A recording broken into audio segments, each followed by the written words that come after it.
A wild day in the SEC yesterday. Fluff Bothwell, who ran all over Tennessee, he didn't do a darn thing last night at Texas A&M. He got carted off. Well, there's that, but before getting even carted before off, that, he didn't do much.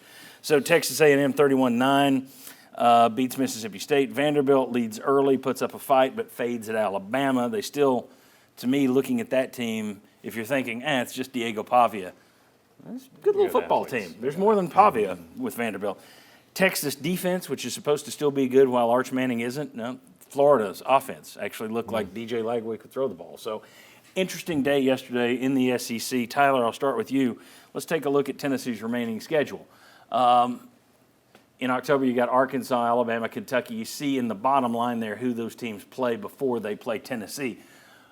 But Tyler, what do we know? I mean, if you're looking at that, New Mexico State, I think we know that's a win. But across the SEC, you'd think Kentucky's not going to show up, but even they showed up and beat Ole Miss for one win last year. What do we know about this? Where do you feel confident in saying this is a sure win or this is a sure loss? Until I see Mark Stoops beat Josh Heupel, even though it's going to be freezing cold because it always is every time we go to Lexington at the end of October. Kentucky, I'm confident putting a green W there. But beforehand, kitchen sink, we'll get into it with Petrino taking over. Alabama, how long's Ty Simpson going to hold on to the football if he's taking coverage sacks? Is November 1 the target date for John Mateer? And if he does return from that throwing and that thumb ham surgery, how rusty is he going to be? Florida, another Manning goes down to the swamp and has difficulties, tale as old as time. And then Vanderbilt, you've already brought up with Diego Pavia. What do I know? Absolutely nothing about this schedule right now. It is a total crapshoot.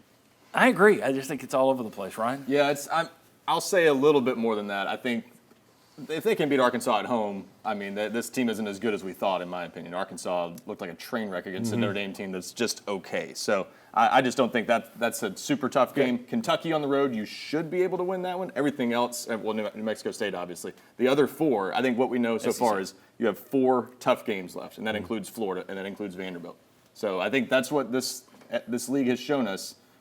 Not every game's tough, but there are a lot of tough games. There are 10 teams in this league that could probably be the 3rd best team in the Big Ten on any given day. And I just wonder, Tennessee's not as good as we thought they were. They are an overtime loss away from being undefeated. Yes. They're an overtime win away from being 3-2 and 0-2 in the SEC.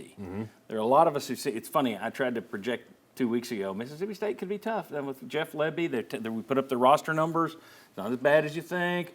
But coming out of Mississippi State, it's like the whole world is going, well, that's a great team. We went down there and beat a really good team. It's like, let's dial it down a little bit, okay? I don't know where this Tennessee team is yet. And I'm saying the same thing. I don't know where a lot of these teams are. I think on a given Saturday, they're all over the place. I think I'm kind of in the same boat with Tennessee at this point. They're better. They're 4-1 is kind of exactly where I thought they'd be at this point. That's tremendous. But I just go back and look. You are an overtime win at Mississippi State away from being 3-2. So the idea that I can just look at it, they'll beat Arkansas and they'll beat should, but I don't feel as confident as Ryan. Do you feel confident? Yeah, no, I don't. In which ones? Well, I think I feel fine about New Mexico, right? Oh, yeah, let's take that off the board. Sure. And Kentucky. I think the other ones, what you have found is in the SEC, winning on the road is really, really difficult. So luckily you got Oklahoma at home. You got Vanderbilt at home. It even just pains me to even mention Vanderbilt as competitive. And I think towards the end of the season, we'll see that athletic talent. Will it stay healthy? So that one could be, as the season wears on, they get run down. But for me, I think you find that the SEC is a tough conference, and every game really is difficult. I mean, you got Oklahoma going to South Carolina before they come here. That's 2 weeks on the road.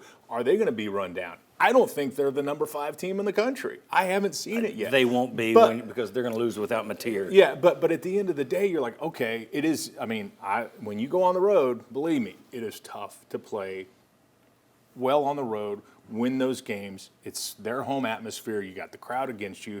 So it's just tough to do. I think yesterday, especially Texas losing at Florida, was a reminder and should be for Tennessee fans that if you aren't ready to play, the teams that you think on paper are not as good as you can still rise up and beat you. And Tennessee has had that in their history, including under Josh Heupel, where they lose a game. Last year, coming off of the bye at Arkansas. Yep. So you got to be ready to play. And on the road, it's very difficult. And then there's the streak at Alabama, at Florida. You haven't won there since 2003 too. So they got to be dialed in. Look, Ole Miss is one of the best teams in this league and in the country, and they've had 3 close wins over Kentucky and Arkansas included by 1 possession, as well as LSU. So what happened in earlier games doesn't automatically mean that you can't, if you play a close game against lesser teams, doesn't mean you can't still rise up and be better against a better opponent. There's one game on there that I think we should just highlight briefly, and I know people are not going to like that I bring this up, but if you look at what is Florida doing scheduling all these difficult teams? And then in 2024, all of a sudden you start seeing that uptick. That win against Texas, I'd hate for Tennessee to run into a buzzsaw down in November thinking, we can win in the swamp, first time in 23. And here comes that Florida uptick, similar to what they started in 24 around this time. And one interesting thing I'm going to throw out there, and I'll go back to Ryan, you mentioned, and I was thinking about this morning, this very thing. Well, Vanderbilt, by the end, they'll be worn down. You've got depth. That's always been the case. You play Kentucky and Vandy at the end of the year; they're always worn down. You've got a good second string, so you can handle the injuries. Wow, this is going to be a tough show. So you can handle the injuries. In the age of the transfer portal, Yes.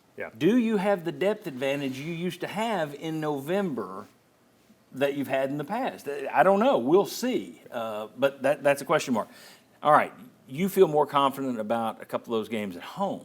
Well, how much does that play into it? The Arkansas and Vandy are here, so you're not even going to. Well, no, Arkansas and Kentucky. So Kentucky on the road. Okay. But yeah. So I think Arkansas at home. If that game was on the road, I think I would be a little more concerned about that game. I think it's the fact that Arkansas is one of the probably 4 worst teams in this league, and you've got them at home, and you got the motivation from last year. I don't think you're going to overlook that one, but. You could argue I'm being overconfident about the Kentucky game. I just don't think Kentucky's very good. I think that's the closest I would come inside the SEC to just saying, not going to happen. So even though that's on the road, normally any road game in the SEC, I'm going to say you need to be on alert. But that one, I just don't think Kentucky can score enough. So outside of that, though, I think any game on the schedule could trip Tennessee up down the stretch. Obviously not including New Mexico State, but those other 4 games, Florida, Vanderbilt, they're going to beat Tennessee on the right day.